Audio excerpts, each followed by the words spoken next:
One people, you're having a beautiful morning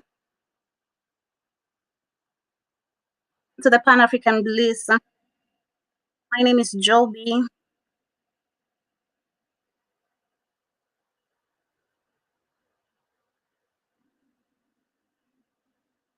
Welcome to the Pan African Bliss. It's the middle of the 21st century. A beautiful day ahead.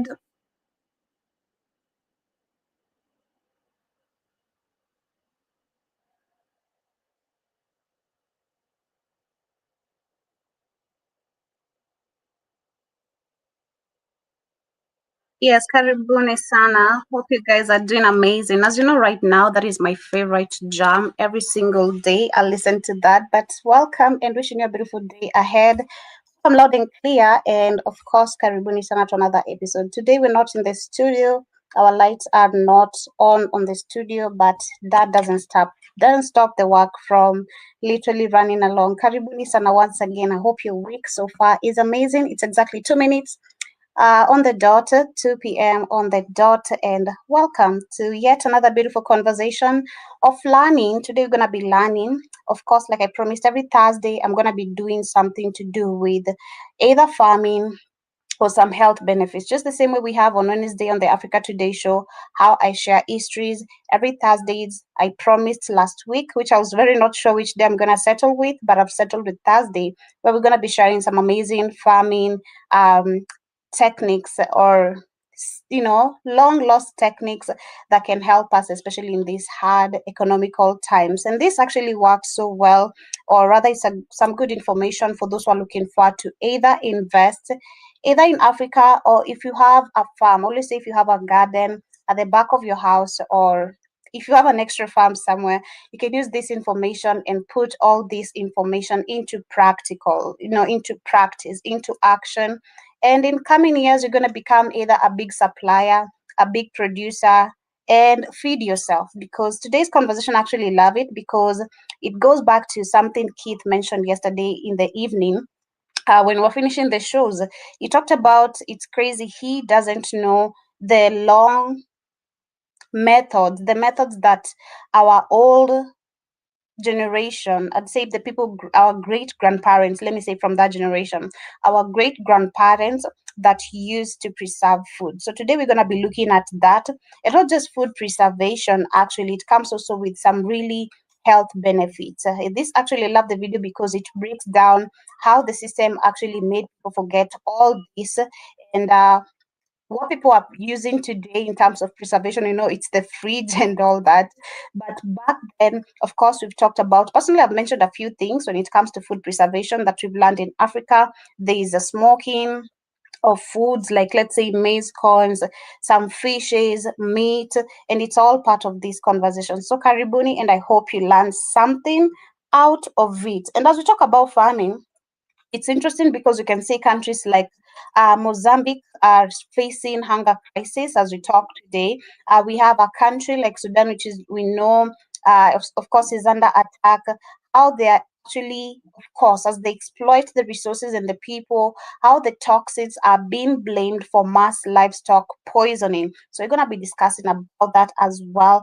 But starting with today's conversation, since we're talking also about health, gonna look at some very common conversation when it comes to us as melanin people and the self hate that has been taught among East Africans, and how actually it has destroyed many mentalities. We're talking about bleaching, and I have a very interesting video here. I remember the last time I think I talked about this fully, probably in 2023.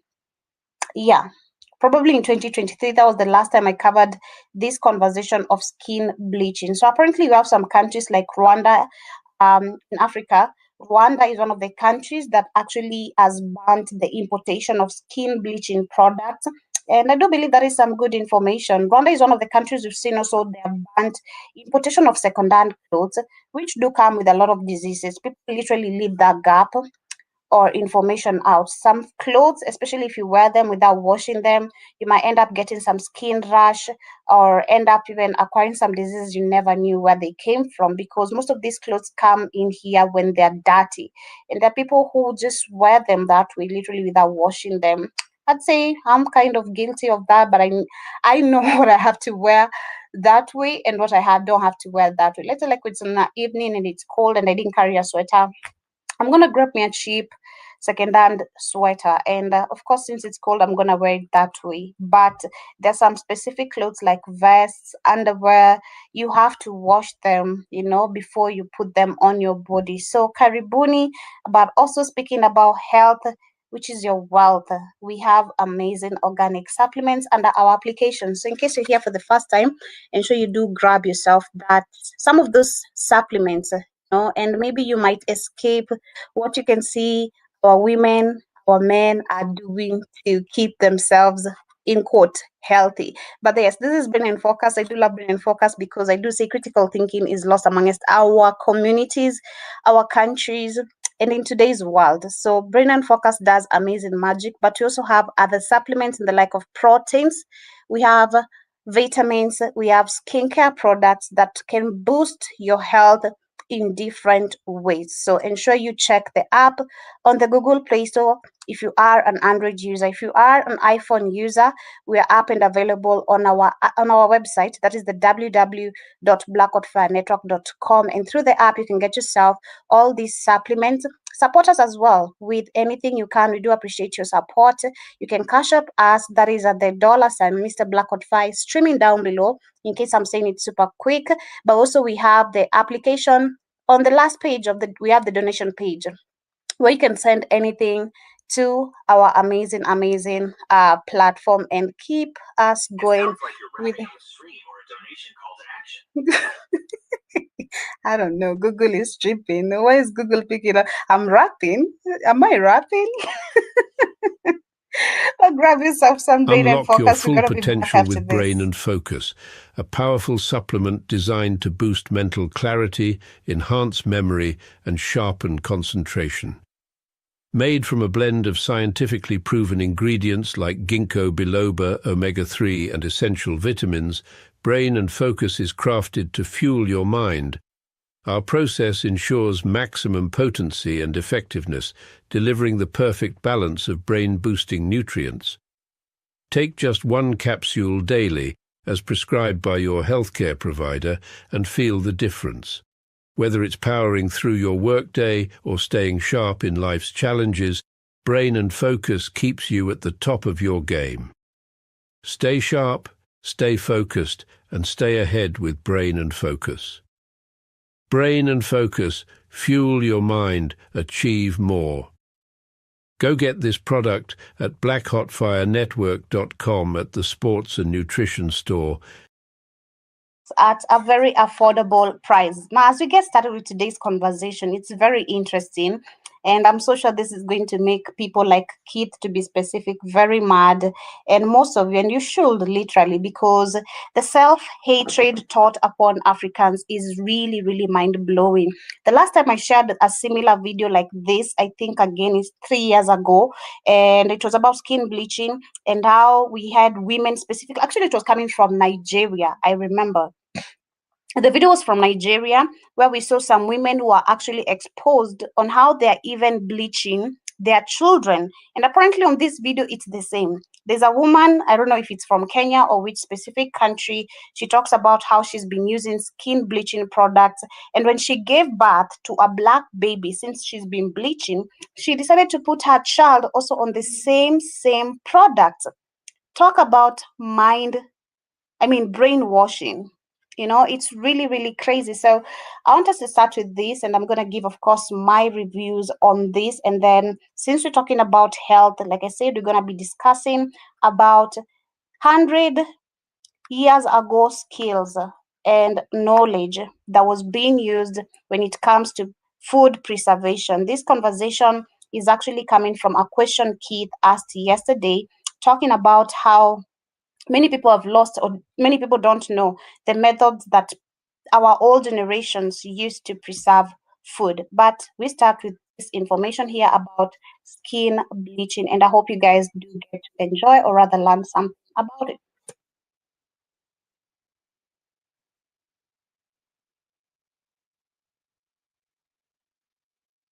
It's crazy that I wonder why people look at this is women, being honest.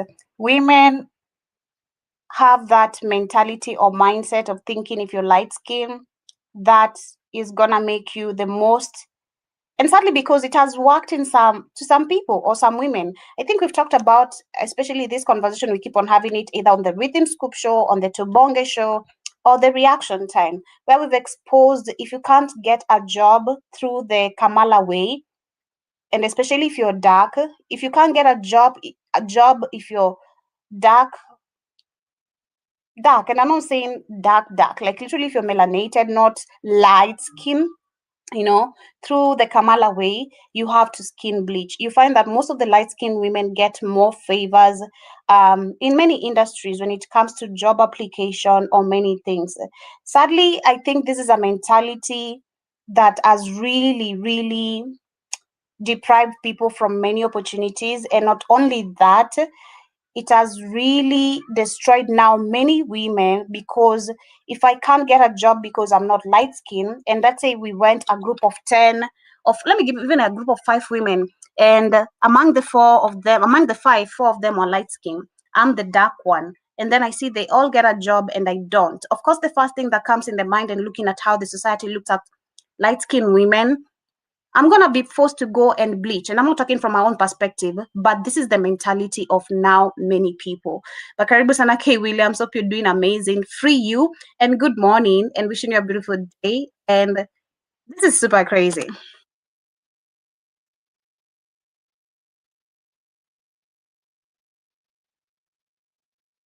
No, Katie, come on, K. Williams. Don't be crazy, please. Katie never used to skin bleach. That is no. She's just light skin. She was naturally light skin. Her Iwaton light skin. There is nothing to do with products over there. Nothing. Nothing at all.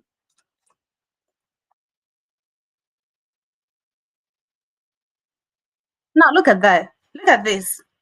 Look at this. Because this is how, being honest, and I'm not even shaming, this is what one of my aunties look like from my dad's side, because this lady used to literally use a lot of skincare bleaching products. Man, she was light as a mzungu. I'm not even capping. Like, she was really as light as a white person, as white as a white person. Let me say that. Now if you look at her today, she's really scary. Why more scary than what you can see on the screen? Because the all those years of using, let's say three, because I think she used the products for like 3 4 years, I'm not really sure, because I met her bleaching when I met my dad, and then after moving out of my dad's house, the last time I met her, she was really looking crazy. So all those years of using skincare products, I mean this skin bleaching product, and then you stop, the damage is way bigger. And I understand this comes with cancer, skin damaging, cancer, and a lot of things that are going to be mentioned here.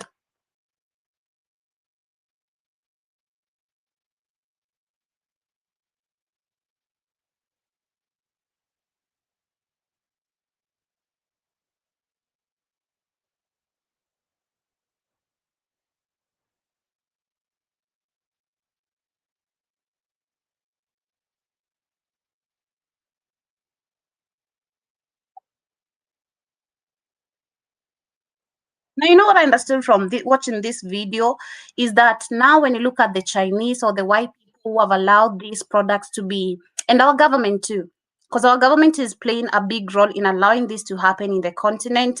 And then now we go back to the people who are making these chemicals and importing them in Africa and making money off women and men too, who are brainwashed to self-hate. What I've understood is actually these people understand the black self-hate so bad. I don't know if it really makes sense. Like these people understand black hate so bad, the self-hatred, that they have understood the market and they are making money out of us. It's crazy because if you look at it, white people, the Chinese, the Asians, whatever, all of them, these people have figured out a way on how to take money off black people, even if it means something is hurting you. Like they've figured out on how to you spending your money to grow their market, which is a market that is meant to kill you and destroy you. That is how bad this is.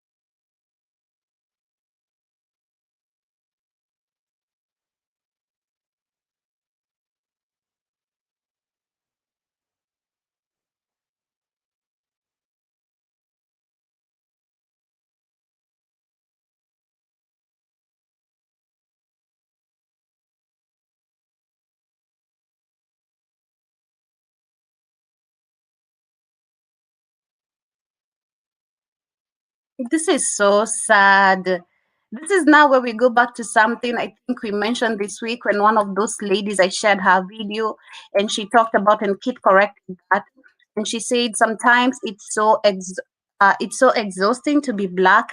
And shout out to Lynn Googie. Was it Lynn Googie? No, there's one of these ladies I share her videos from TikTok, and she said the same thing. No, not the same thing, but she was like, there's something beautiful in being black, and I hope many people can realize that there's something just special. You'll wake up and you're just like grateful to be black. You don't get no sunburns, you don't need no sunscreen, you know. Your body can heal itself. You don't need all these processed type of chemicals or medicines to cure yourself, because we had natural remedies on how to cure our bodies or protect our bodies, literally. And the sun is one of it. The sun is one of the working products, or I don't know, mechanisms, I don't know how to call it, literally, when it comes to us melanated, the best, literally. But it's sad, someone like this, because they've already started bleaching, they can't stand on the sun for so long, because that's another effect of now bleaching. You could maybe sit on the sun for so long before all this, but the moment you start skin bleaching, you can't sit on the sun at all, because you're gonna end up with sunburns and all that.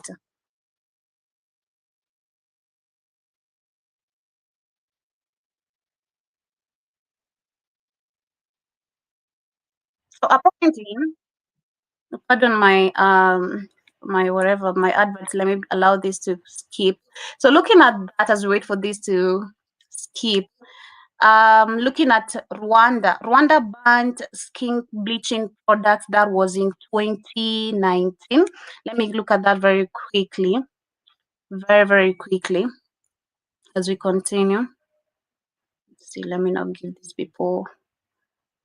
Okay, let me pause on that. So Rwanda did crack down on skin bleaching agents by seizing the cosmetics. So that was in 2019, where the skin bleaching is a $1 billion industry in a predominantly black countries. See, but some governments want that to change.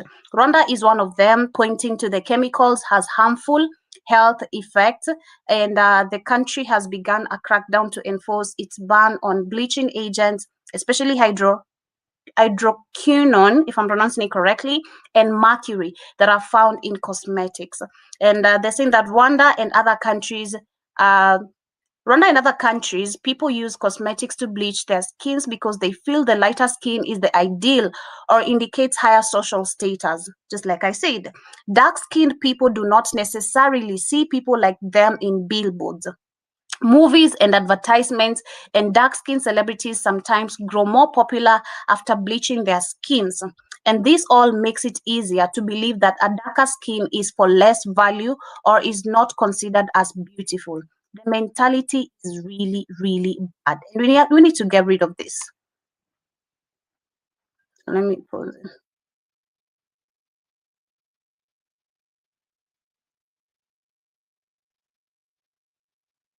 I'll give Kagame props when it comes to some things and how sometimes he's very mindful on how to protect his country from a very bad image. I do give him props. From banning second-hand clothes, now this. I didn't even know that Rwanda was one of the countries that has banned skincare products. I was learning today.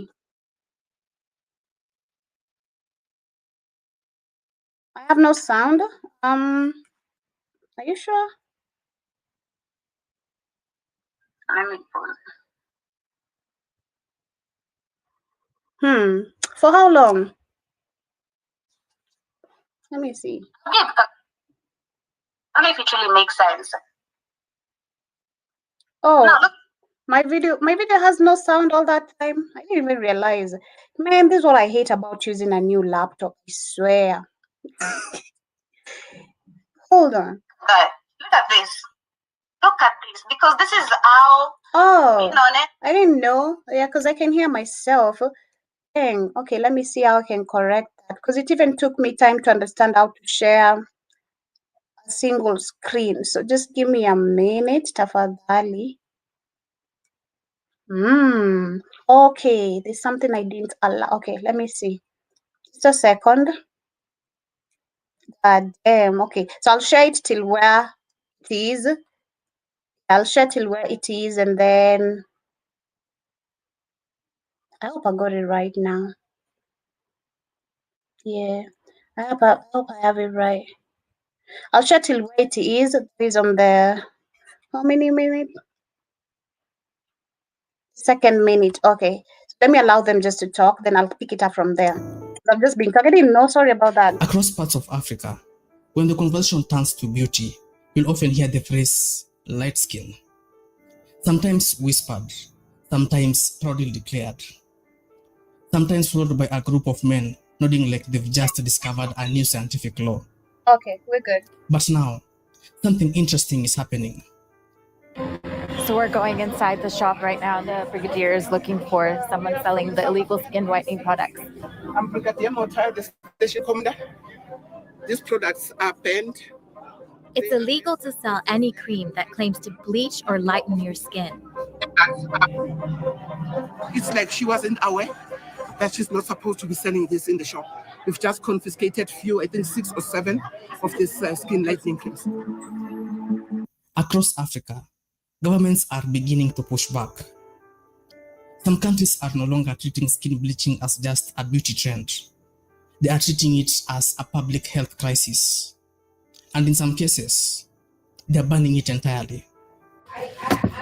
Soap seller Alaji Traore mixes together skin lightening soaps that come from Ivory Coast, Mali, and Ghana. One of the most aggressive crackdowns comes from Rwanda. Agne Awemana is preparing an ointment she says will make her more attractive to her husband, who prefers light-skinned women. But she's concerned that a government crackdown on the creams will impact both on her beauty routine and her identity. If I don't have these products, I'm afraid I'll become too dark, like I used to be. I still have a few products left. I agree, Keith. It's crazy because I've never seen this in Black American women don't do this. I've never, and maybe if they are, it's not even that big of a number. It's crazy because this is just like you can see from what I'm reading, from the article I'm reading. In Rwanda and other countries, people use cosmetic to bleach their skin because they feel that lighter skin is the ideal or indicates higher social status. And then going back to the first line, it also says that So bleaching is only used Yeah. predominantly in the black countries. Okay, Uh, crazy. Carry Ke- on. Ke- Sana, yeah. I gotta say, shout out to Dr. Mummy mentioned this too. But I always known this. Why is it that Black Americans were the You only really knew? black people who never did skin bleaching here? And we were the ones that were. Well, you had the Islanders and the people in South American blacks were also enslaved. I mean, colonization was like. Why was our mind not damaged? It was damaged for its colorism, granted. But why did we never go to this extreme of this damn bleaching shit? And I never seen anything like this until I was a teenager going up to New York City to visit my Jamaican girlfriend. And it was in their community. I said, what the fuck is this shit? Because it came from the island, from these island Negroes, from these Caribbean Negroes. Like, what is this shit? What is this? What is this? Said that you'll know what that is, Keith. I don't know, just do goofy Jamaican accent. Anyway, so the skin bleaching cream. I said, what? Who bleaching what? What? You guys bleach your skin? You guys are ashamed to be black? See, I was young. I didn't know the culture. I know it had damaged black people's mind. Black people's minds are fucked up. White people have fucked black people more so than. That's why Black Americans, we stand up for everything mostly. That's why we're known for that. Mostly all these other black people have fallen under white supremacy and then lies about white people. It's that you got this much self-hate of being what supposedly you say your fake Jesus or your fake Allah made you, right? That's what you say.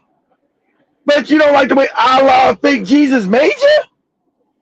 It doesn't make any sense to me. And I know it's bad now because Joby's always said, you guys remember Rumor's eyes darker than Joby. Rumor's eyes said she couldn't get no job because she's black in Zimbabwe, an African country. She couldn't be the receptionist out in front because she's too dark. I was like, this shit, you African minds are fucked up. You fucked up in the head. You can't even be black in your own continent. You've been damaged so much, destroyed so much mentally. I mean, this is psychotic. You've been damaged this bad. And the Nigerians are the worst, I think, with them and the Jamaicans. That skin bleaching. Even in Kenya, I know. It's bad in Kenya too. Yeah, well, it's bad all over Africa. So I'm just saying the worst of the worst. I guess I haven't seen the people in Kenya come on social media looking crazy yet. Seen the Nigerians and the Ghanaians and the Jamaicans and shit crazy. But it looks. You guys look terrible with that skin bleaching shit. It looks. In Kenya, the difference is people will start calling you out. You're not gonna walk in peace. That's the only difference. You're not gonna be proud because your skin bleaching. People will be looking at you crazy. They'll be talking about you, which will make you either hide in the house, don't come in the public because you know you're bleaching. That's it. There you go. That's good. That means you have some goddamn African pride. Mm-hmm. These people have no pride. They've been destroyed mentally. Remember, they got it. And it also goes back to that white God they worship. So you can't even see God in yourself because there's some cracker with a dirty robe on walking around with fucked up feet. That's the image of God in your head. That's the image of God. And to be funny, you guys do that balloon test, that balloon dating game, that pop the balloon. Mm-hmm. The black women still on this Jesus shit. I don't know if it was a Kenyan lady, of course, American Kenyan. These other people, they all came in. I need a man who knows the Lord and knows Jesus. And every black man, boom, balloon, pop, pop, pop, pop, pop, pop, pop, pop. Every time they came in with that Jesus, now when a man knows the Lord, all the black men pop their balloon. You got to go with that shit. Pop, pop, pop, pop, pop. So it's the women that mostly still caught up in this goofy fake religion. But when you don't see yourself even in your own God, guys, this is psychologically damaging. That's why you have no values. Not even your God is black. You psychologically fucked up.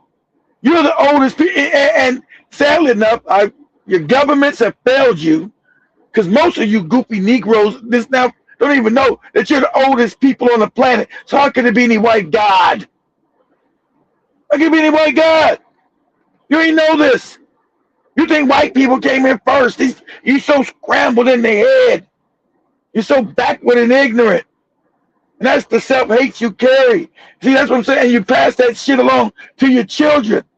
Your children know your mom and dad. They don't know you mentally fucked up.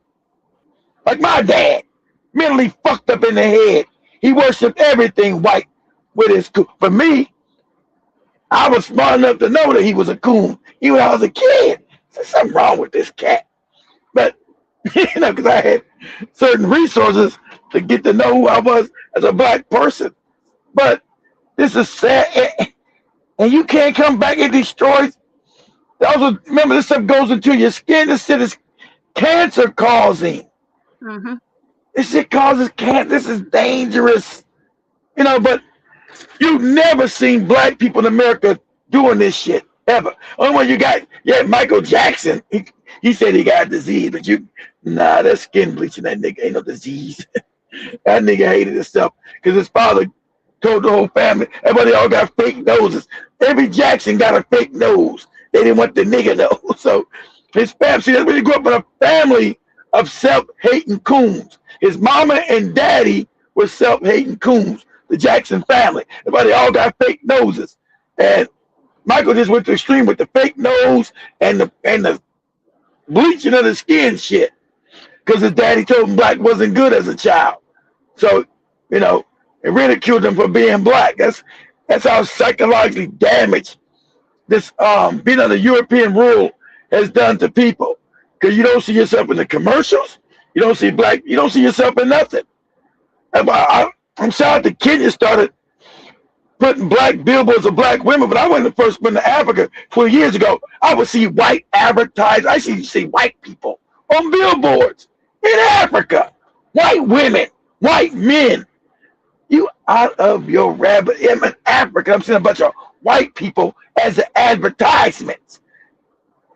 You know how psychologically damaging that is? When you don't even see yourself in your own advertisements? So you psychologically fuck. So you have no value on blackness. You have no value on the most beautiful skin in the planet. The most, just the greatest thing ever. And you don't have no value because you've been mentally fucked up since a child. And your parents are too stupid. They're fucked up, so they teach you the same backwards shit they got. So it's sad. Oh, man. Don't ever bleach around me talking about you want to be my wife. You got to go.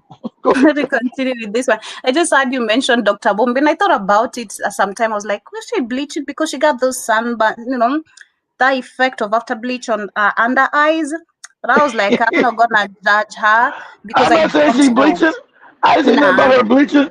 I didn't say nothing about Dr. Mummy bleaching. No, I said no.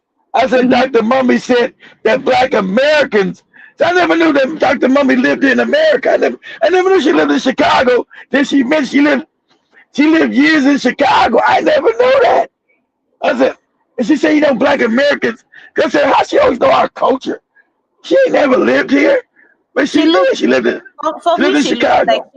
For me, she looks like she was using skin bleach products before because of her under eye. I hope not. She never. I don't know. I look close. Videos back then, and now look at them. Oh yeah. Okay, I had to look. If I was just agreeing with what she said that black Americans are the only ones that have pride in being black more than any other black nation in the world, and that you don't never see black bleaching culture in black people in America. I said, nah, that's nothing. We never were ashamed to be black. We were never ashamed to be black. We were never ashamed, but I had to look, now I gotta look at Dr. Mumby sideways now. I never thought she was bleaching. Go ahead. Because I know. I hate the thought of becoming darker. The government introduced a ban on skin whitening products in November, and since then they've seized. That pause again. That's what I said. The black woman's mind glow is so fucked up in the head. She wears weed. She wears other people's hair on her head. Like that ain't her head. She skin bleach. The black woman who is the original woman. Man, this is so fucked up in their head that she hates being the original woman. She thinks being the original woman is bad. She don't like her hair. She don't like her regular nails. She got caveman nails with the shit so long. She got these ridiculous lashes on. She looks like a fuck. They made the black woman today so that looks more like a clown. Certain areas. Lashes is out of control, crazy. You can't even go into any corporate world. You'll be fired. You have lashes. Don't have shit on. Just ridiculous shit. The black woman doesn't like being a black woman. It is crazy. So you got billion-dollar industries based on black women's hatred of themselves. This is fucking crazy. This is how fucked up, and we gotta be. This is how fucked up globally the black woman's mind is. That they have so much self-hate that you got these billion-dollar industries. But go ahead, Joe. Crazy. If you know anything about Rwanda's government, you know that they don't usually do things halfway and they don't mess around. Things like they should have been there. They become a problem then. Strict city cleanliness rules enforced, and now skin bleaching products also banned. Before you banned it, you should have had a thing with these goopy Nigerian movies with all them skin bleaching motherfuckers on that. You should have said you should have had a meat, but you goopy Negroes don't ever do shit to help you help your people. You should have known all them goopy movies, these light-skinned people were going to affect their minds because your people are uneducated and not sophisticated because you have school fee systems and most of them can't afford to go to school. So you should have known most of them were going to be ignorant and easy influenced. That's called propaganda. You should have known this. So you just banning the shit. You can't ban now what's in their mind. They're going to get it somehow on the black market. Your people's minds are fucked up. Can't just ban the cream because they're going to get the cream. They're going to get it through the black market. Your people's minds are fucked up. They hate being black. They ain't got nothing to do with the skin bleach. That's a symptom. You didn't deal with the root problem. The root problem is that your people hate being black. And you designed a culture that doesn't venerate black people. Just like Rumi soldiers in Zimbabwe. They don't venerate the black people. In Africa, they venerate light-skinned people that are closer to white. So you got a culture that's anti-black. That's the root. So you try to stop the symptom of the root ain't gonna work, moron. You got to go to the root of the problem. The problem is that you got anti-blackness that you never rooted out in Africa. And they hate being black. So you might ban the shit, great. So what? People just get shit through the black market, moron. You haven't changed your culture. Do you got a bunch of black people on TV in your country? Africans, not light-skinned people like me. African people. Are they the majority on your TV, which they should be? Are you venerating black women, the dark-skinned women? Or are you putting a value on light-skinned closer to white? You got a cultural problem. And you're not going to change that because you ban skin bleaching. That's the symptom of the disease. But that's not the cause. You're trying to, see, you can never, when you deal with symptoms, you can never cure nothing because you're not going to the cause. The cause is your fucked up culture in Africa. You take it on the white man's culture. That's why you got so much sex trafficking.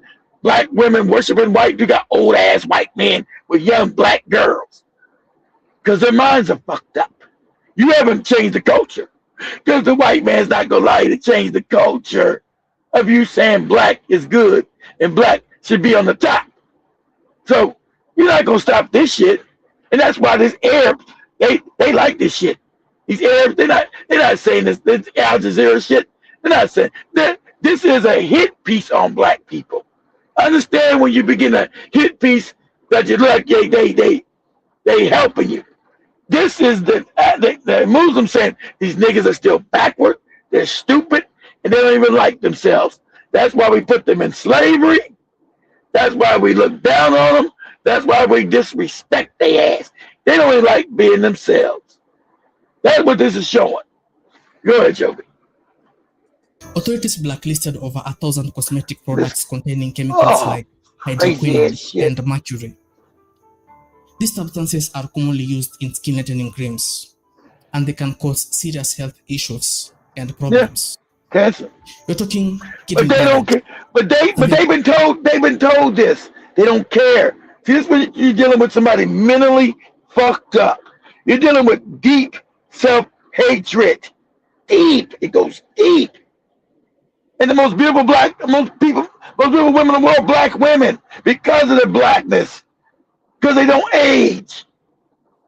But their minds are so fucked up.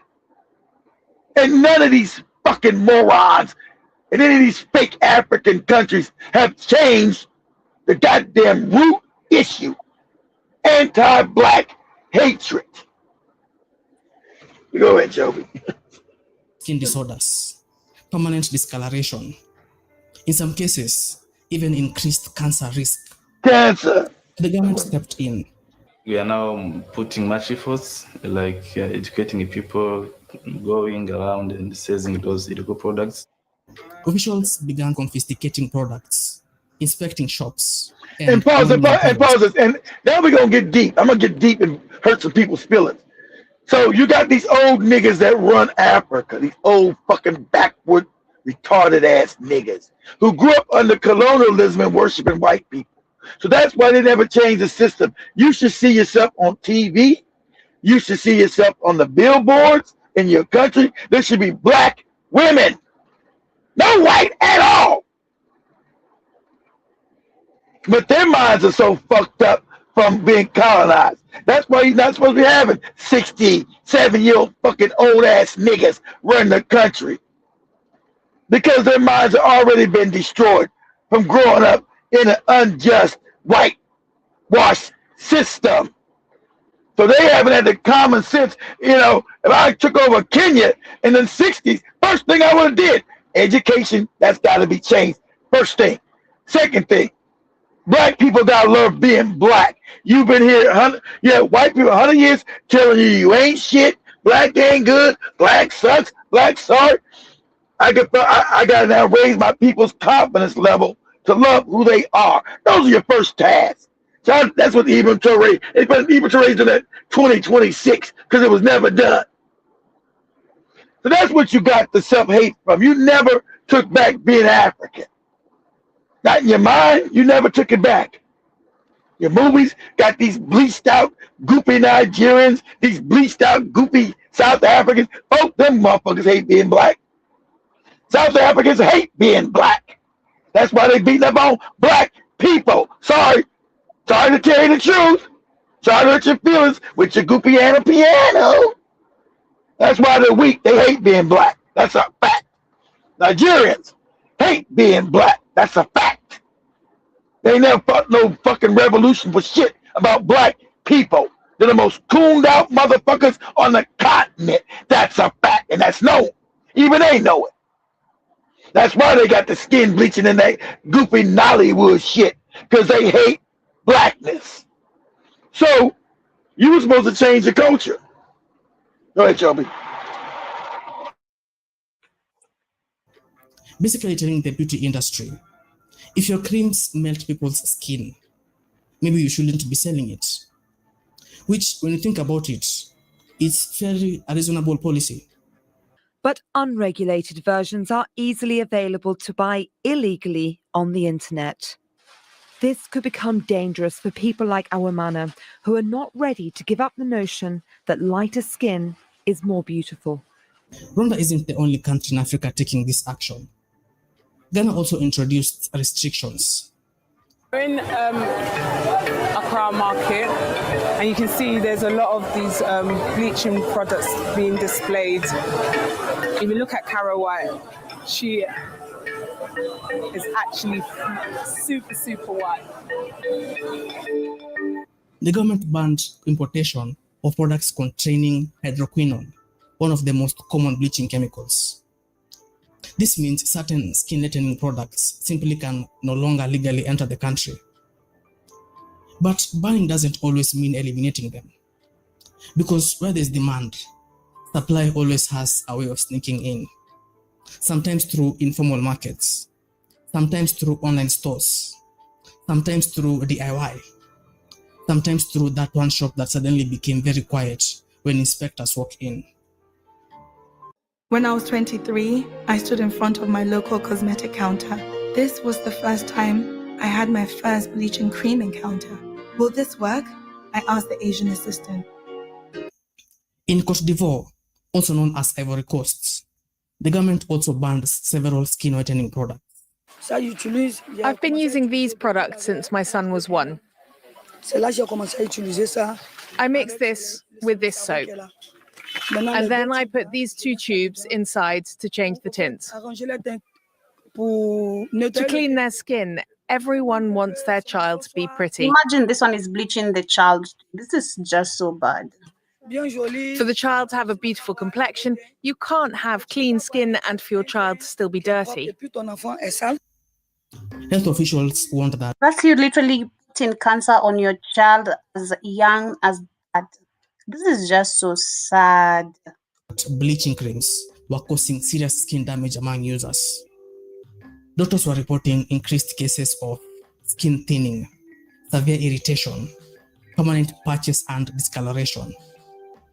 Basically the opposite of what the advertisements promised. Because many bleaching creams promise perfect skin. But what some users actually end up with is a dermatologist appointment. It's the husbands who push women to do that. It's not the women who love the product. They are forced into it. Interestingly, South Africa took action much earlier than many people realize.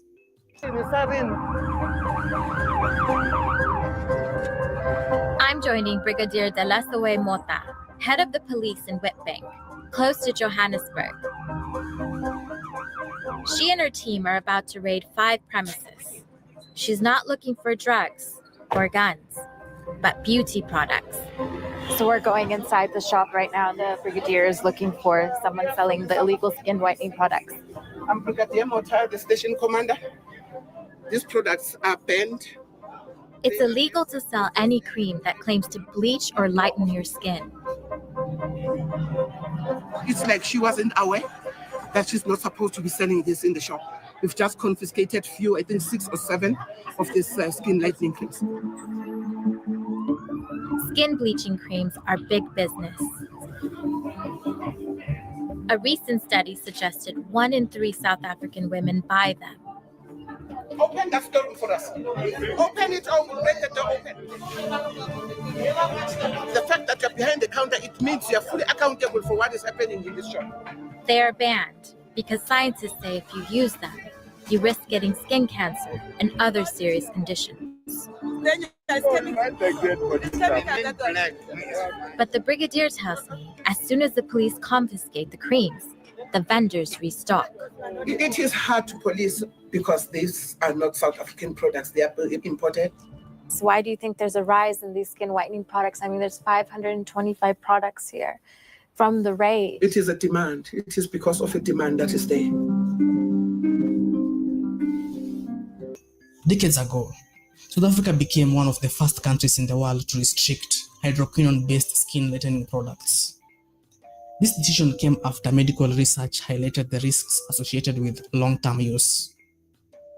But even with regulations in place, the demand for lighter skin has never fully disappeared, and I don't think it ever will. Because the issue goes deeper than cosmetics. It touches something more complicated: beauty standards, social perception, and yes, dating preferences. Cartoons make complex ideas easy to understand and are...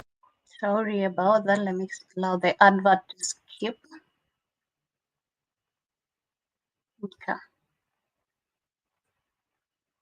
My skin, and which makes it to look like this. Now, let's address the elephant in the room. In many African societies, lighter skin has historically been associated with beauty. And like it or not, many African men openly say they prefer light-skinned women.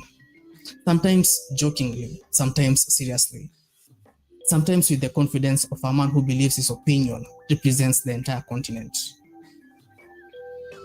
Of course, not everyone agrees, and the preferences are changing.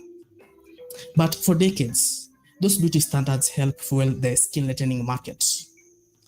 Because if society tells you that lighter skin equals beauty, some people will try to get there by any means necessary, even if it involves questionable creams sold in small plastic containers with labels like Ultra Perfect Gold Supreme Plus, which sounds very suspicious.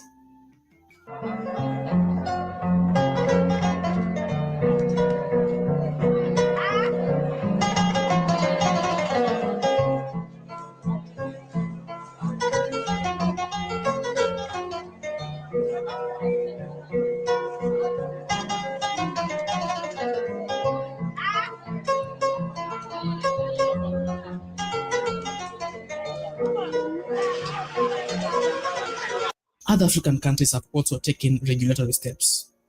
In Kenya, products containing mercury and certain bleaching chemicals are illegal. Authorities periodically seize shipments and warn customers about the dangers. Still being sold. They're still being sold.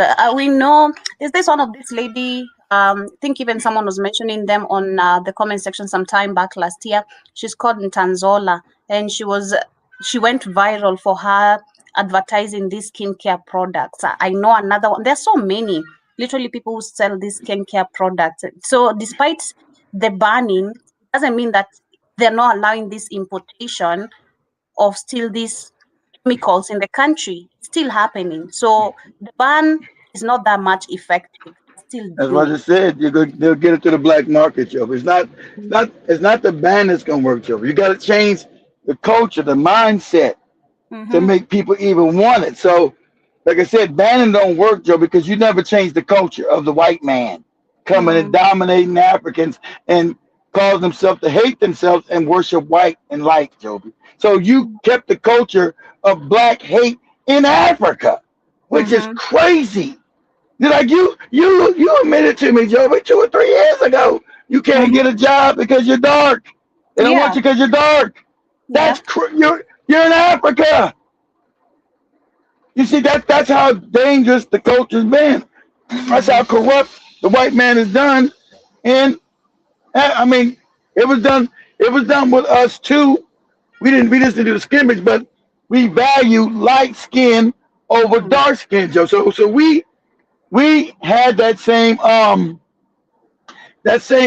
conditioning. White man did that where he went. That's how you know the savage is the same. He knows this because he put the same conditioning to black people globally. That's why all our early HBCUs that we look at, historically black universities and college and university, right?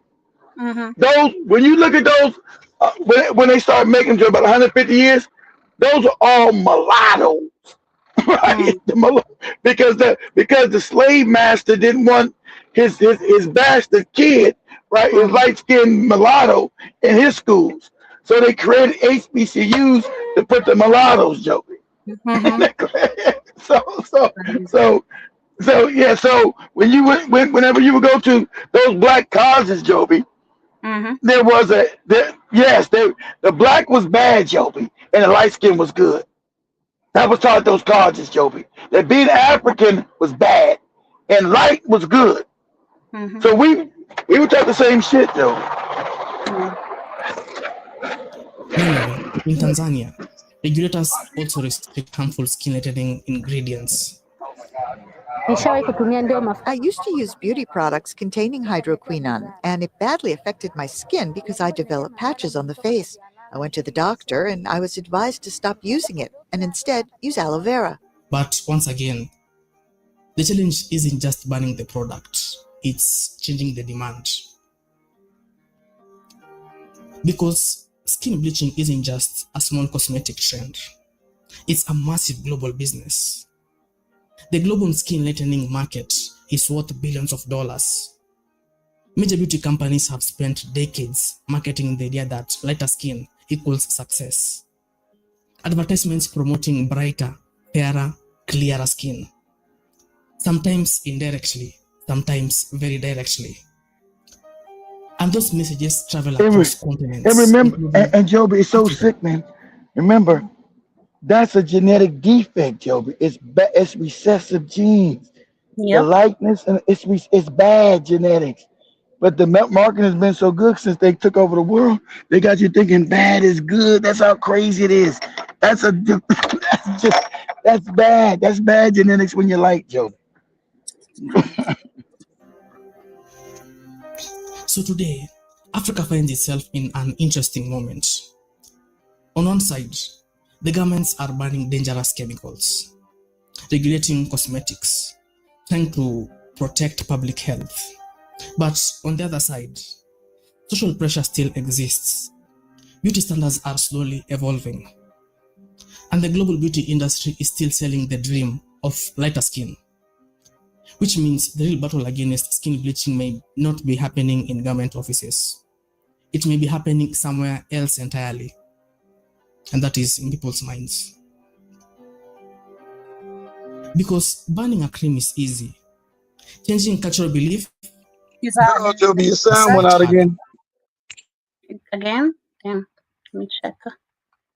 Yeah, but literally the video is even over. But he's saying banning, you can ban the products, but banning them, changing the mindset of the people is really, really hard because people believe if you don't bleach, you're not going to get opportunities, you're not going to get this, you're not an ideal person.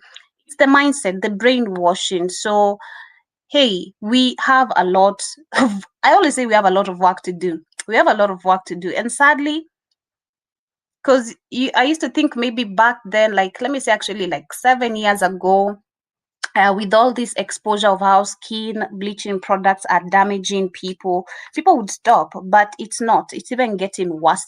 It's getting worse. I see every day women who have been posted by these pages which are selling skincare products, and the number keeps growing because the women have been, and even men, understand, even men, because in countries like Congo, I believe also a bit of Nigerian men, but mostly it's Congo to be specific, that I'm sure of, that their men bleach. And it's even bad. You can see even with the current president of the Republic of Congo, he has bleached. He has been using skin bleaching products. So you can ban all these products to not come in Africa, but you can't change the mentality. You can't change what already has been set there. And it comes even with the system of education and other many things, and even the system of which should be given, because it comes even to job opportunities. The fact that we can see people are doing this is because of many denied chances. So you're saying I have to be lighter for me to get a job here. I have to be lighter for me to benefit this. So that reprograms people's mindset.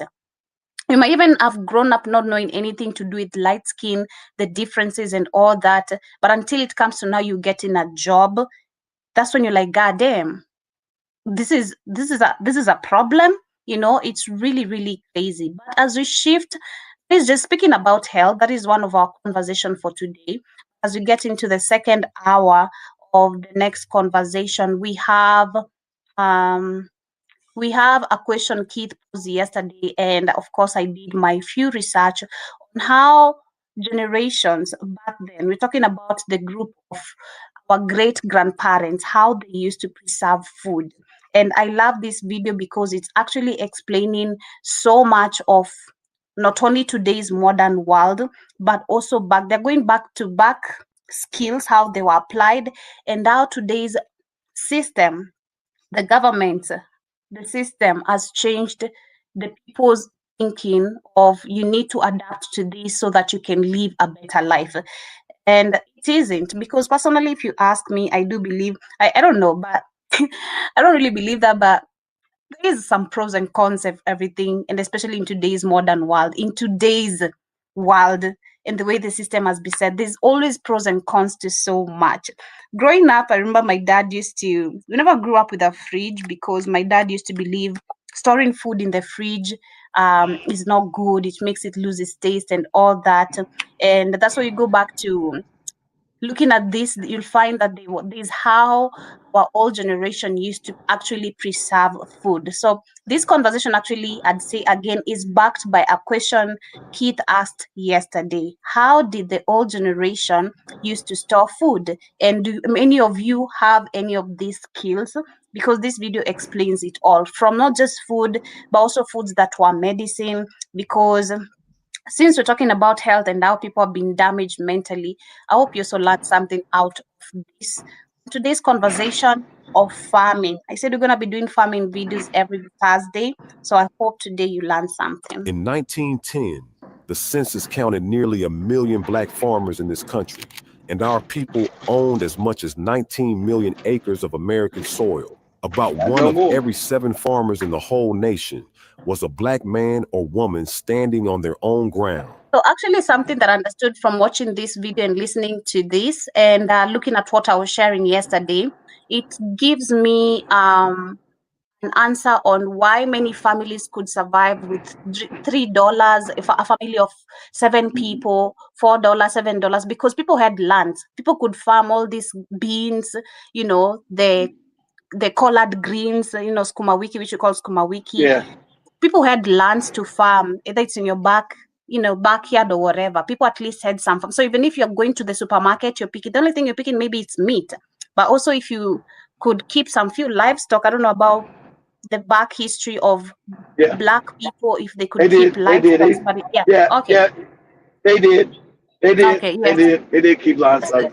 Yeah, so if you had some chicken, of course you go grab one, and that is a meal. So which actually explains why so people could spend just a little, because there was so much available already at that time.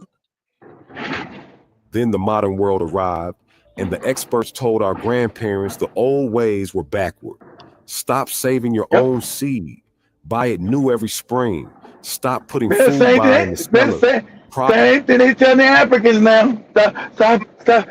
Stop using your seeds. Buy our seeds. Same old parasitic shit. Progress will feed you now. And here is the part nobody talks about. Within 2 generations, more than 90% of that land was gone. But the knowledge that built it never failed. It was simply set down and asked to stay quiet. Today, the same scientists who once called it backward have a new name for it. They call it regenerative. They call it sustainable. They call it the future. Number 16 on this list was the home medicine our grandmothers kept on a kitchen shelf, and the modern pharmacy traces some of its most trusted drugs straight back to it. And number 2 is the secret our ancestral grandmothers carried braided into their own hair across an ocean, an act history erased for 200 years. These skills weren't lost because they stopped working. They were lost because somebody profited the day we forgot them. So before we begin, take a second and subscribe, because this is our inheritance and it deserves to be kept alive. Number 25, saving your own seed.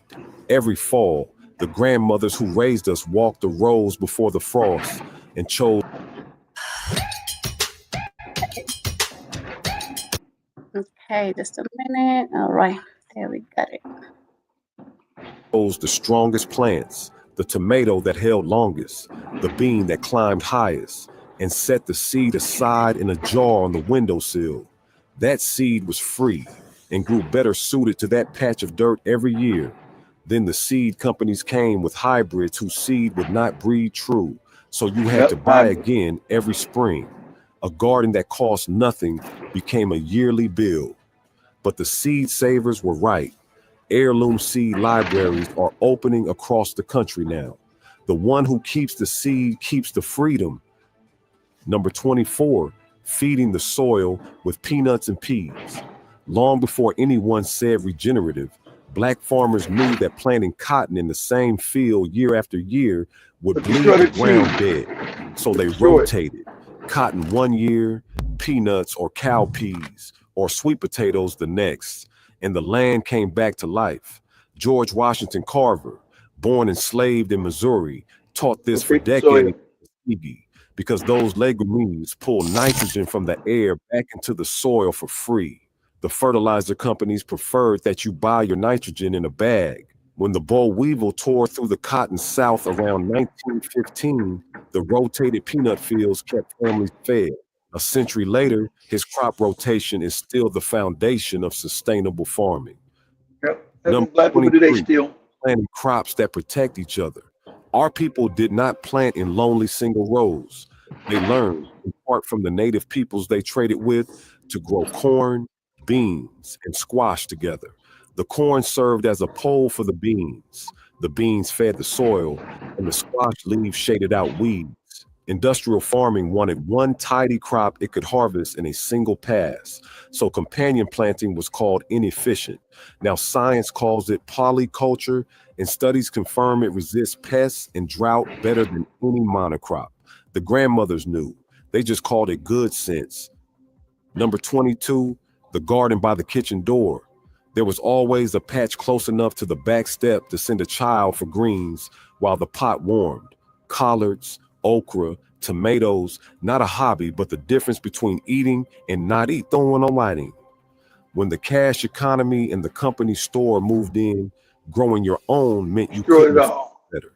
So the dooryard garden shrank, but every food security study today reaches the conclusion they lived. The household that grows its own food is harder to starve and harder to control.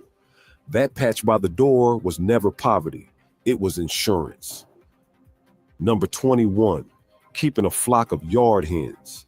A handful of chickens in the yard meant eggs, a little Sunday meat, and egg money that was often a black woman's own, spent without asking any man or any bank. Those hens turned scraps into food and fertilizer for almost nothing. Then towns passed ordinances against backyard livestock. The grocery sold you a carton, and that quiet independence disappeared. Today, cities coast to coast are repealing those ordinances, and backyard flocks are booming again. The hen in the yard was a tiny private economy, and our grandmothers ran it well. Notice the thread running through these first few: seed, soil, the garden, the flock. Everyone is a way of needing no permission, no seed salesman, no fertilizer bag, no company store, no bank. That is exactly why each came under pressure. A family that feeds itself cannot easily be told what to do. And that quiet self-possession was the most valuable thing a black household could own. These weren't just farm chores. They were the architecture of dignity. Let us keep going. Number 20, the sweet potato that carried families through winter. If one crop deserves a monument in black survival, it is the sweet potato. It grew in poor soil, stored for months without a refrigerator, and fed more per acre than almost anything else. Carver found over 100 uses for it because it kept families alive when the cotton money ran out. The cotton economy treated it as a peasant's food. Modern nutrition science calls it one of the most complete foods you can grow. Our grandmothers never needed a study. The sweet potato never let them down. Number 19, breeding the wild for free food. When the garden was bare, the woods and roadsides were still a pantry. Poke salad, dandelion greens, lamb's quarter, wild onion, blackberries in the thicket. A free grocery store in the ditch, asking only that you know its names. As food went wrapped in plastic, Free grocery store in the got ditch. shamed as As long as it ain't next to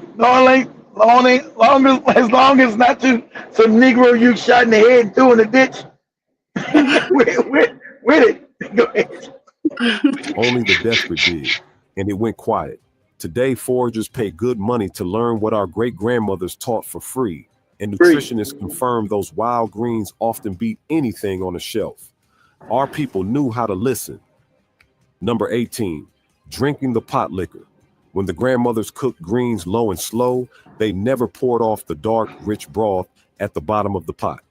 That was the pot liquor, and they sopped it up with cornbread because they knew it. This is your brain when you're struggling to focus. And this is your brain when you're in the zone. But getting in it held the goodness. For years, polite society dismissed it as poor folks' water, but it's plain biology. Boiled greens and the water-soluble vitamins leach into the liquid, so the broth was often more nourishing than the greens. Throwing it out was throwing out the medicine. Number 17, okra, food and remedy both. Okra came with our ancestors from West and Central Africa and did double duty in every black household. That's the game from It Chicago. thickened the gumbo and stretched the stew, and it was medicine. Katie Arbery, born enslaved, told an interviewer in the 1930s that when doctors gave her up to die, 3 weeks of okra soup brought her back. The food industry only ever saw okra as one vegetable among many. Today, researchers point to its fiber, its vitamin C, and its help with blood sugar. Our grandmothers grew it knowing it fed the body twice. Number 16, the medicine on the kitchen shelf. This is the one I teased at the start, long before there was a pharmacy in town, and through years when the law forbade black people from practicing medicine, our families healed themselves from the garden and woods. Willow bark for fever, sassafras, blackberry root, a whole shelf thrust from grandmother to granddaughter. Organized medicine dismissed it as superstition, and yet the modern pharmacy is built on those same plants. The willow bark our great-grandmother steeped for aches contains salicin, the very compound behind aspirin. The remedies were not nonsense. They were knowledge, and the laboratory is still confirming it.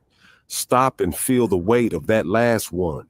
There were years in this country when a black person could be punished for tending the sick, when a family had no doctor who would come and no hospital that would open its doors.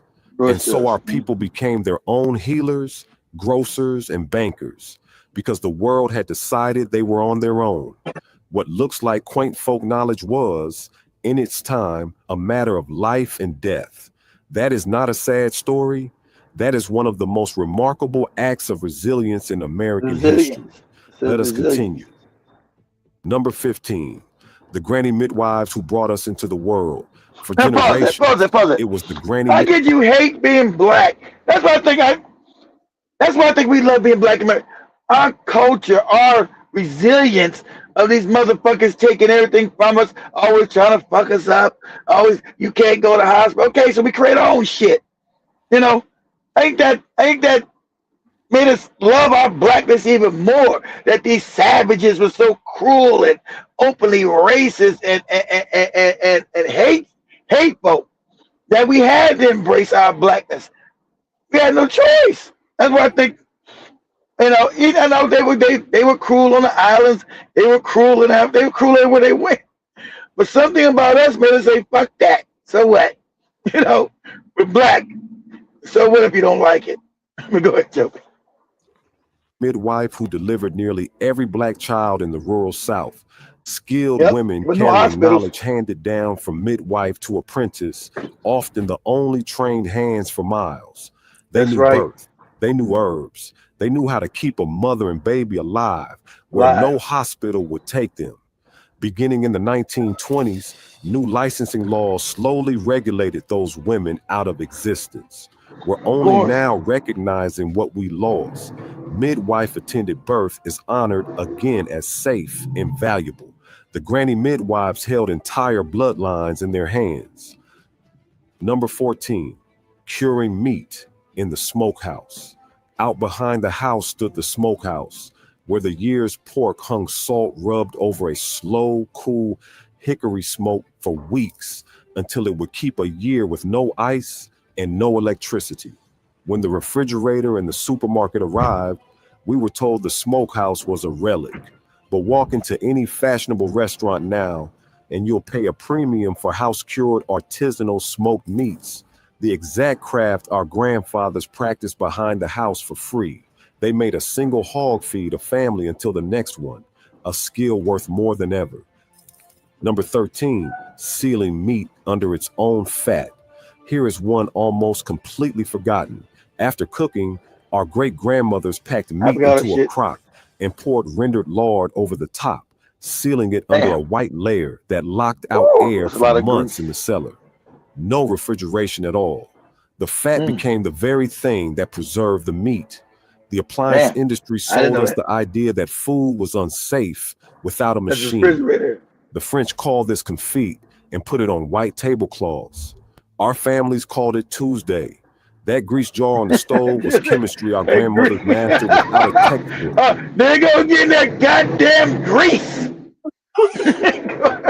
Number 12, putting up the harvest in jars. Late summer in a black farmhouse meant the kitchen ran hot for days, with the grandmothers putting up the garden into rows of glass jars, sealing tomatoes and beans and peaches against the winter to come.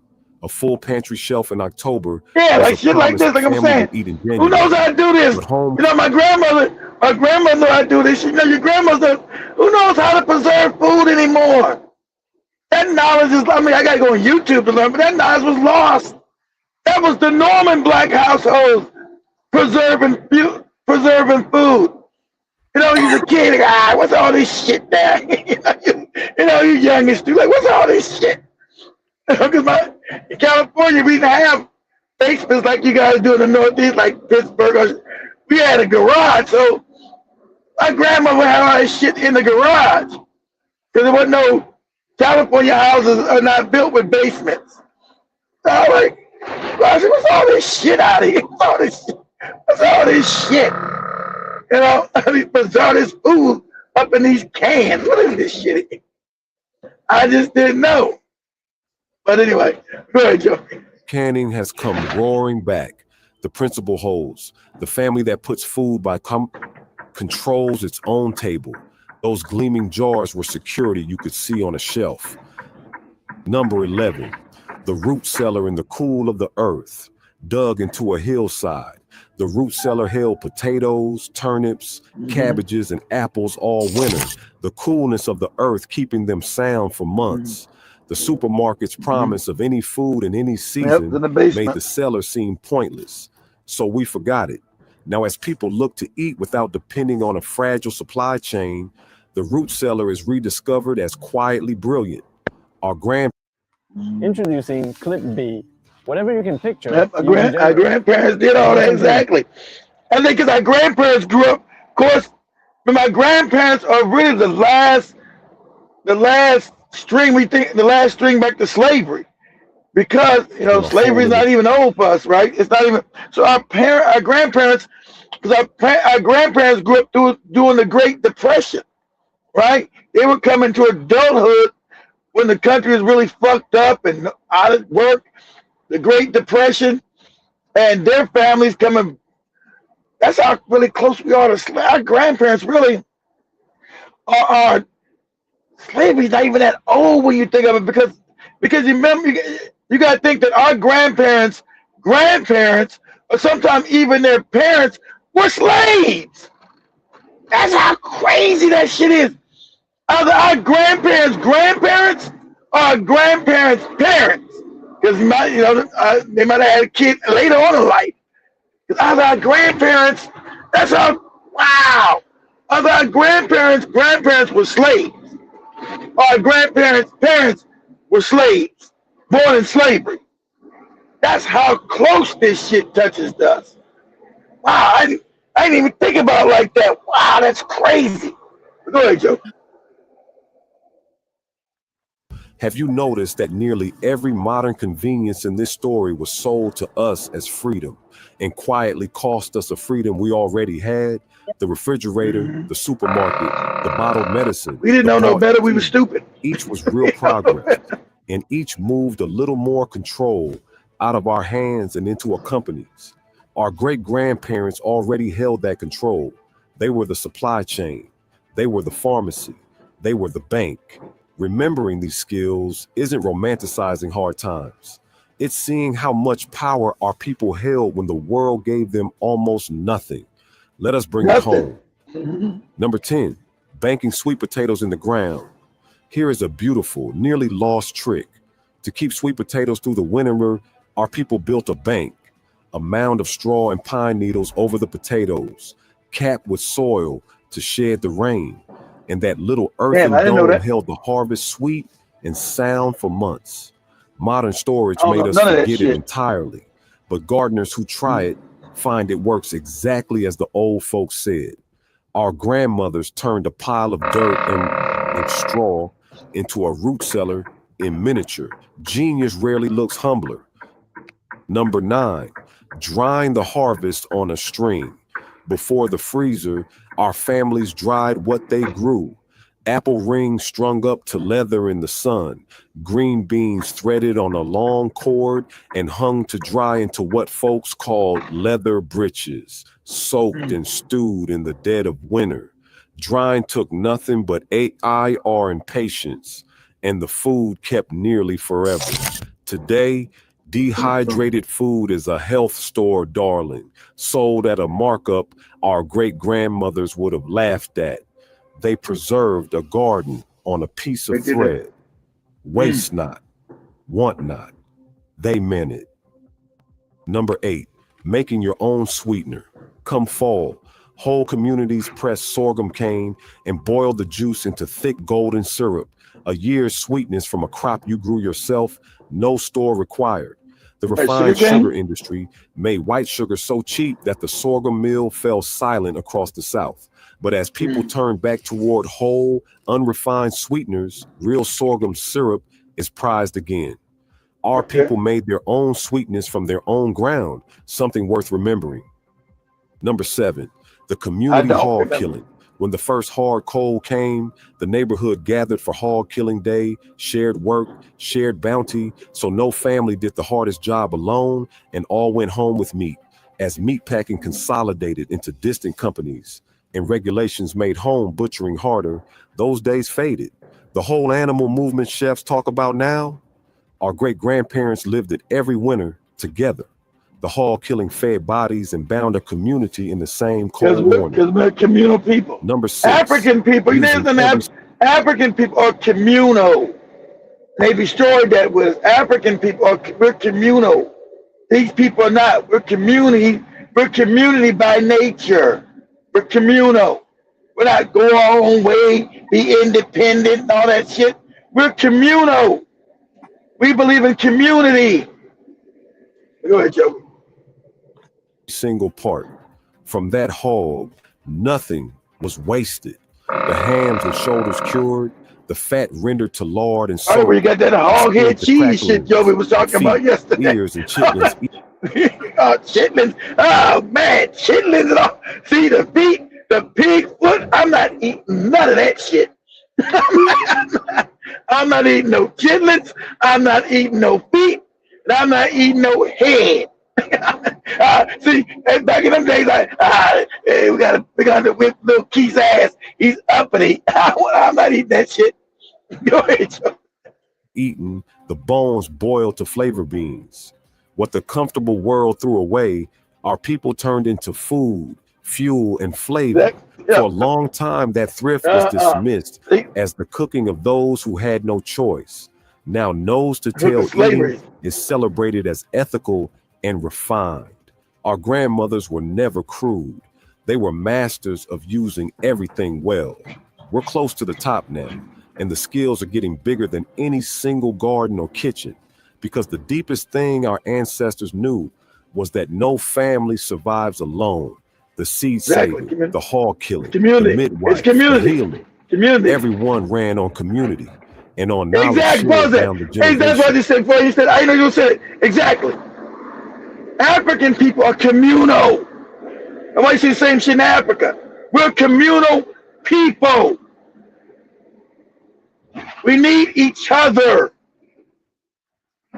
We're community. We're not go it alone and be by myself and all that old crazy white people shit. We believe in community. We won't survive without community. That's who we are. We are communal people. We thrive when we're together. We thrive on Ubuntu. I am because you are. You are because I am. That's how we're designed. Go ahead, Joey. The wider world spent a long time trying to break that apart. Exactly. Succeeded. And these last few skills are the reason why. Trying to break it up. That's why black men and black women are at odds. I don't need no man. I don't need you, nigga. Blah, blah, blah. That ain't our culture. We need each other. You out of your fucking mind? We need each other, you morons. We can't survive without one another. We need each other. That's who we are as a people. We ain't got no, I don't need no man, I don't need no woman type shit. We need each other. That's who we are as people. Oh, but go ahead, Joe. Number 5, building their own banks and safety nets. Locked out of white banks and denied insurance, our people built their own. Mutual aid societies, burial societies, and cooperative buying clubs let families pool money to bury their dead with dignity, lend to a neighbor, and buy supplies together at a fair price. When the bank wouldn't lend to you and the insurer wouldn't cover you, the community became the bank and the insurer. That tradition runs straight into the black credit unions and farming cooperatives still fighting today, like the Federation of Southern Cooperatives. A people shut out simply built their own. That is genius under pressure. And pause it, and that's great. See, that's what we're going back to now. None of this integration shit. We need to build our own shit. No going to white people shit. Build our own stuff. That's why they started with that MLK shit. Oh, let's all integrate. Nah, fuck that. We integrate and lost everything. We integrate and lost every damn thing. So no integration. Go ahead, Joe. Trading work, seed, and knowledge instead of cash. In a world that kept cash deliberately scarce, where the sharecropper often ended the year owing the very man he worked for, our people built an economy the company store couldn't control. You helped raise my barn. I brought in your harvest. You shared your college seed. I shared what barter. A barter. We did a barter system. Man, we told you, barter system. You got something I need. I got something you need. Barter. Go ahead. About your sick cow. No one could put a lien on a favor. The cash economy worked hard to replace all of that. But this is exactly the kind of network people are trying to rebuild now. A community that trades and trusts is rich in a way money can't touch. Number 3, teaching it all to the children. Here is the skill that made every other skill possible. Our people taught their children on purpose every single day. A girl learned canning at her grandmother's elbow. A boy learned the rows behind his father, the medicine, the seasons, the seed, the soil, all of it passed by hand and voice because no book or school would carry it for them. That deliberate teaching is the only reason any of this survived slavery and Jim Crow. And it is exactly what got interrupted. When the knowledge stopped being passed on, it did not die because it was wrong.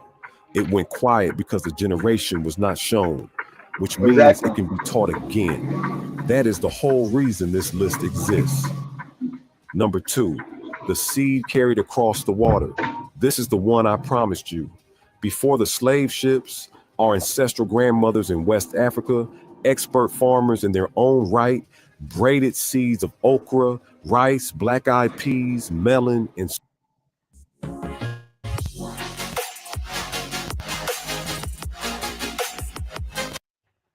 sorrow into their own hair.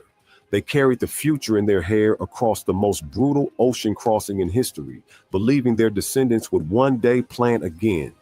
That rice knowledge was so advanced that Carolina planters sought enslaved Africans from the rice coast, and an entire American fortune, Carolina Gold Rice, was built on West African expertise. For 2 centuries, the history books gave the credit to Europeans. Now scholars have set the record straight. The Europeans know how to farm. Exactly. Europeans know how to farm shit. We're not growing. There was nobody making no rice in no fucking Europe. Motherfucker was always backward and starving. They came to get Africans so they could steal their knowledge and enslave them, have them built their fucking wealth for their ass for free. Go ahead, and for African. The genius was African. They braided the seed into their hair. Everything else on this list grew from it. Number 1, the understanding that land and self-reliance are the same thing as freedom. Every skill we've counted down points to this one truth, and our people understood it in their bones. A family that could save its own seed, feed its soil, heal its sick, store its women, and lean on its neighbors was free in a way no law could take away. That is why our great-grandparents reached for land the moment freedom came, built 19 million acres out of nothing in 2 generations, and why so much effort went into taking it back. To destroy it. Land was never just dirt to our people. It was the ground you stood on and owed no one for. The seed in the hair, the garden by the door, the bank you built yourselves, the children you taught, all of it was one idea. We will provide for ourselves with dignity and pass that power to our children. That is the inheritance. That is what kept them alive. And it has been waiting quietly for us to pick it back up. Gather back up. Here is my challenge, and it's a gentle one. Don't try to do all 25. Just pick one this week. 1, save a jar of seed from a tomato you loved. Plant a few collards by your back door. Ask the oldest person in your family what their grandmother grew and write it down before it goes quiet. Just one thread. Pick back up. I'll tell you honestly, since I started learning these, I keep a grease jar on my own stove now, the way my people did, and a little row of beans out back. I don't keep no grease jar, nigga. It's a small thing, but every time I use it, I feel that line stretching back through the generations, unbroken, all the way to a woman with seeds braided in her hair who believed I would exist. So tell me in the comments. Yeah, so that has been literally our stories for today. And looking at also some of the things to add on what is mentioned, some of the 8 world known, I don't know if it's well known, but I'm going to say African traditional ways of storing or preserving food. We have, of course, sun drying. I think he mentioned that, where you can sun dry foods like meat, fish, fruits like mangoes and bananas, vegetables like okra and pumpkin leaves, grains like maize, millet, and sorghum. That is one of the ways personally I've grown up preserving these kind of foods, especially maize, millet, sorghum, things like bananas, pumpkin leaves, and fish, and also meat. And we also have the second one, which is smoking over fire. I didn't mention that. He just mentioned the one of the meat, the oil grease of the meat, how you can use it to preserve meat. But you can also use smoking over fire. When you have like fire in the villages, that works so well because people still use the firewoods, so when you have firewoods burning and your food is cooking, you just put your maize, your fish, whatever, just on the top, and then they can preserve themselves. So of course we have meat, fish, which you can use preserve by smoking. There's the Joby with a little bit of knowledge. You Yeah, get your ass shit. out of here. Yeah. The benefits of growing up in Africa, shit. It's awesome. We also have smoking that does kill germs, that keeps insects away, and it also gives the food a nice smoky flavor, especially for meat and fish. And they're saying we also have salting. That is the third one. People use salt to keep fresh food for a long time. They rub salt on the food or mix with it, and this mostly is done with, again, meat and fish. So if you're a lover of meat and fish, these 3 formulas does work so well. That is the drying in the sun, smoking over fire, and salting. And then we have using ash or clay. This is used in mostly grains like maize, beans, millet, sorghum. Also, it does work well for avocados. If you want avocados to ripe very quick, you can use ash. If you want your bananas to ripe very quick, ash also works very, very quick, very, very well. So we also have the 5th one. And they're saying that also the benefits of using clay, it keeps also the insects away, and it blocks moisture. It blocks air and moisture, which cause food to spoil. We have another way is storing food in the ground.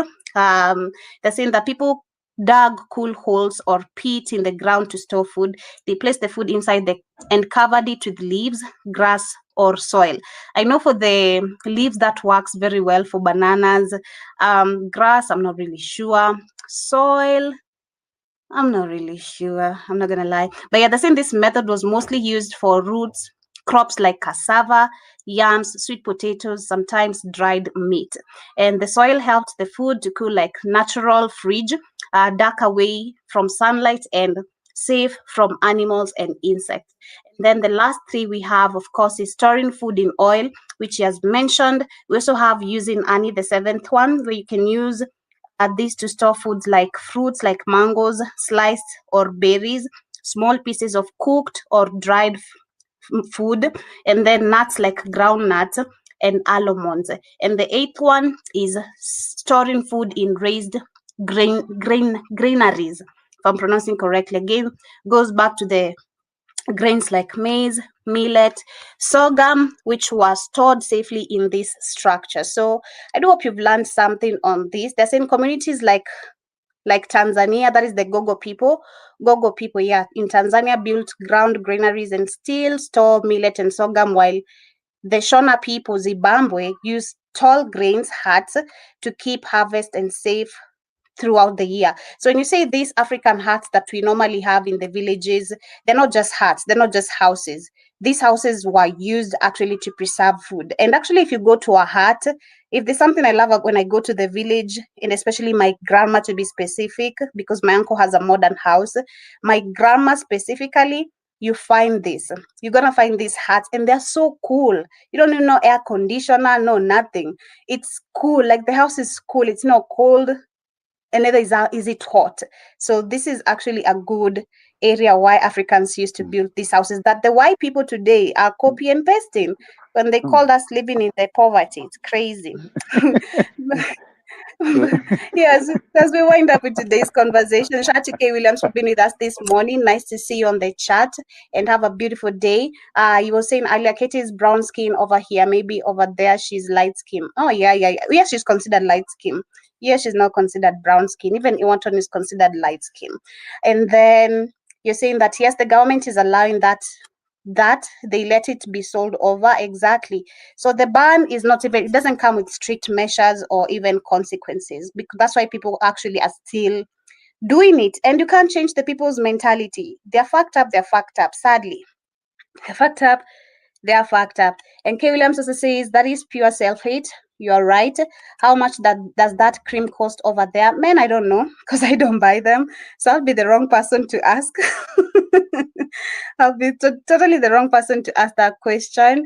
And then you also said is Keith was saying, isn't it funny? Only Black American that values our blackness. Exactly, we've discussed them.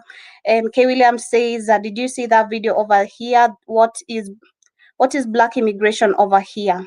Praying for the Asians for the boycott and end pure madness traitors. Excuse me. We also have Jiba Jaba. Karibu sana. Hope you're doing amazing this morning on your end. It's 3:55 in the 254. Jiba says, Grandma had us use scrub our black knees and elbows with Comet cleanser or bath time. As we have a specific stone that we use for the, what's it called? The lower part of your foot, the back part of your foot, literally. And then also Jibajaba, he's saying her generation would buy dark spot remover. Preserving eggs with eye, okay.